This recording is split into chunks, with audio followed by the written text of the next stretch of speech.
अस्सलामुअलैकुम नाजरीन। Punjab institute of mental health से डॉक्टर नुसरत हबीब राना आज आपसे फिर मुखातिब है। आज हम बात करेंगे पर्सनैलिटी पे, जिसे आम ज़ुबान में शख्सियत कहा जाता है। लेकिन इसके बारे में एक कन्फ्यूजन होती है हमारे जहन में। जब हम आम तौर पे पर्सनैलिटी की बात करते हैं तो हम उसकी बाहर की फॉर्म, वो टॉल है, उसने बहुत ड्रेसअप इस तरह से हुआ है, मेकअप ऐसे किया हुआ है इसका, तुमने इसको साइकोलॉजी में पर्सनैलिटी नहीं कहते। पर्सनैलिटी कहते हैं हमारी दूसरों के साथ इंटरेक्शन और हमारा एक्शन।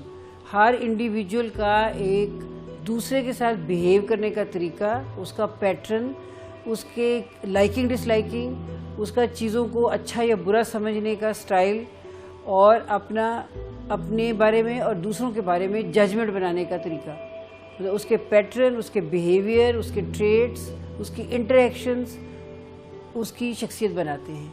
इसलिए हर इंसान की शख्सियत दूसरे से फ़र्क है, यूनिक है। हर बंदा अपनी तरह का है।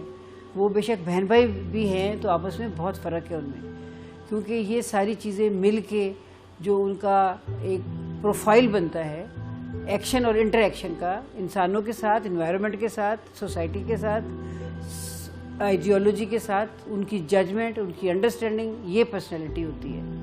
तो आज हम एक तो पहले मैं थोड़ा सा आपको बताऊंगी कि नॉर्मल वेरिएशन पर्सनैलिटी की क्या है, फिर हम बात करेंगे डिसऑर्डर पे, जो प्रॉब्लम बनते हैं और उनको कैसे हल करना है, कैसे उनका इलाज करना है, कैसे उनके साथ डील करना है।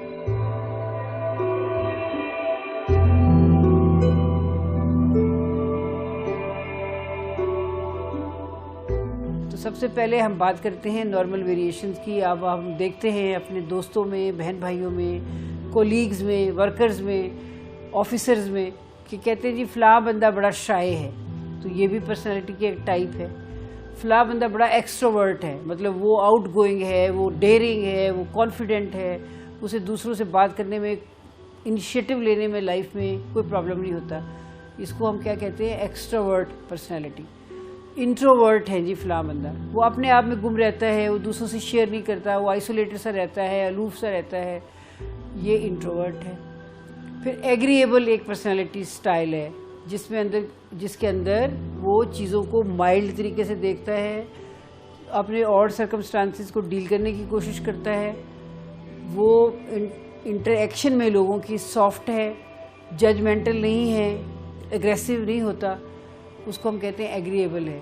अच्छा, कुछ लोग होते हैं वो ज़्यादा सोचने वाले होते हैं, चीज़ों के बारे में ज़्यादा गौर करते हैं। कुछ लोग होते हैं वो एक्शन ओरिएंटेड होते हैं। तो जो एक्शन ओरिएंटेड होते हैं उनकी भी एक पर्सनैलिटी टाइप है, जिसको हम क्या कहते हैं, फीलिंग टाइप ऑफ पीपल, कि वो जो सोचते हैं उस पर एक्ट कर देते हैं। लेकिन कुछ होते हैं वो डे ड्रीमर्स होते हैं, सोचते रहते हैं, प्लान करते रहते हैं, लेकिन एक्ट कम करते हैं। जब इस तरह ये जो सारी नॉर्मल वेरिएशन, डिसीटफुल है, कुछ लोग ट्रस्टवर्दी नहीं हैं, दूसरों पर ट्रस्ट नहीं करते, या एक एंग्शियस टाइप ऑफ पर्सनैलिटी है। नॉर्मल लोगों की जो मुख्तलिफ़ किस्म की पर्सनैलिटी के स्टाइल हैं, मुख्तलिफ़ किस्म के उनके पहलू हैं, कुछ पहलू हमें लगता है पॉजिटिव हैं, तो ये बड़ी काम की बात है। एक तो ये है कि अगर आप दूसरे की पर्सनैलिटी को थोड़ा सा समझ जाते हैं, जैसे एम्प्लॉयर अगर समझ जाता है तो अपने एम्प्लॉयज़ को उसके पॉजिटिव हाईलाइट करके जॉब दे सकता है। उस जॉब में उस एम्प्लॉय का भी फ़ायदा है और एम्प्लॉयर का भी फ़ायदा है, और जो इंटरेक्शंस हैं सोसाइटी में वो इम्प्रूव कर जाती हैं। ये हम किसी इंसान को मेरे ख्याल में ना सोचना चाहिए, ना हम कर सकते हैं कि हम उनको सांचों में ढालें, उनके मनफी और नेगेटिव को परे कर दिया जाए और उस पॉजिटिव को ज़्यादा हाईलाइट किया जाए, क्योंकि ये पर्सनैलिटी प्रोफाइल बनती है एक पर्सनैलिटी की लॉन्ग डेवलपमेंट के साथ। अब फ्रॉइड ने बहुत साल पहले कहा था कि बच्चा जब पैदा होता है वो मुख्तलिफ डेवलपमेंटल स्टेजेस से गुजरता है, जिसको हम कहते हैं oral stage of development, anal stage of development, phallic stage, latent period. ये पहले 6 साल बच्चे की डेवलपमेंट के बहुत इंपॉर्टेंट है। अब थोड़ा सा मैं आपको इन स्टेजेस के बारे में बता देती हूँ ताकि आपको अंदाज़ा हो कि एक इंसान के बनने में कितने लंबे पीरियड की इन्वॉल्वमेंट है। और वो जब इंसान बन के तैयार होकर एडल्ट होकर हमारे सामने आता है, तो अगर हम थोड़ा सा उसको समझ लें तो हम उनके साथ इंटरेक्ट कर सकते हैं और सोसाइटी बड़ी खूबसूरत हो सकती है। चमन में हज़ारों फूल खिले हुए हैं ऐसा लगेगा, क्योंकि हर फूल में कोई ना कोई खूबी है, कहीं ना कहीं नीचे कांटा भी है, उसको ना देखें तो फूल बहुत अच्छा है। इस एस्पेक्ट से मैं आज आपको थोड़ी सी बात बताऊंगी कि पहली स्टेज ओरल स्टेज है। सबसे पहले जब बच्चा पैदा होता है तो अपने मुंह का इस्तेमाल करता है। उसकी सिर्फ एक रिक्वायरमेंट है कि माँ ने उसे दूध पिलाना है या उसे फीड लेनी है, उसको कहते हैं oral stage.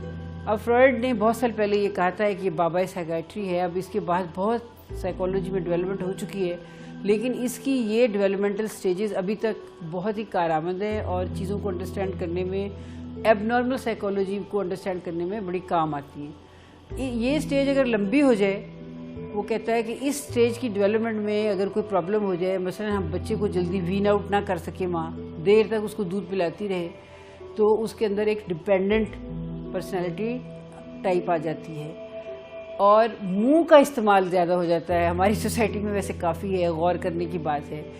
Smoking, eating, talking, ये आदतें उसकी बन जाती हैं। वो मुंह की ओरल कैविटी का इस्तेमाल ज़्यादा करता है एडल्टहुड में जाके। जब तक तो वो नॉर्मल है, कोई प्रॉब्लमेटिक नहीं है, तो ठीक है, चल रहा है, एक अपनी तरह का इंसान है। दूसरी स्टेज ऑफ डेवलपमेंट एनल है, जिसमें बच्चे को टॉयलेट ट्रेन करना होता है। टॉयलेट ट्रेनिंग में अब तो हमारे पास पैम्पर्स आ गए हैं। किसी ज़माने में पैम्पर्स नहीं थे तो माँ बहुत डांटती थी, क्योंकि माँ के लिए प्रॉब्लम भी था। बच्चे ढेर सारे, बड़ी सारी फैमिली, जॉइंट फैमिली सिस्टम, उसको बच्चों को हर जगह टॉयलेट पिशी करने की इजाज़त नहीं होती थी, तो वो उसको बहुत ज़्यादा डांट और शर्म के साथ लिंक कर देते थे इसको कि तुम्हें शर्म नहीं आती, तुमने यहाँ टॉयलेट पिशी कर दी। वो एक एनल स्टेज में उसका ब्लैडर कंट्रोल पूरी तरह से अभी उसके हाथ में नहीं है, उसके जहन में नहीं है। मतलब उसको ये डिज़ायर कि उसको अपने ही हैज़ टू रिलीव कि उसने पिशी करनी है, उसको अपना ब्रेन उसका कंट्रोल नहीं कर सकता, क्योंकि इतना छोटा मासूम बच्चा है। वो इस स्टेज को अगर ज़्यादा हम प्रोलॉन्ग कर दें या ज़्यादा इसको शर्म के साथ, शेम के साथ लिंक कर दें, तो बहुत सारे साइकेट्रिक इश्यूज बन जाते हैं। जैसे एक हमने पहले पढ़ा था OCD, पेशेंट को बाज़ दफ़ा एनल स्टेज ऑफ डेवलपमेंट में बहुत डांट डपट हुई हो ना, टॉयलेट ट्रेनिंग बड़ी हार्श हुई हो, तो बड़ा होके उसको हाथ धोने की बीमारी हो जाती है। उसको लगता है उसके हाथ गंदे हो गए हैं और वो गिल्ट और बहुत सारी चीज़ें इसमें आ जाती हैं। तीसरी फैलिक स्टेज है, जिसमें वो जेनिटल, मतलब मेल और फीमेल होने की उसको अंडरस्टैंडिंग होती है।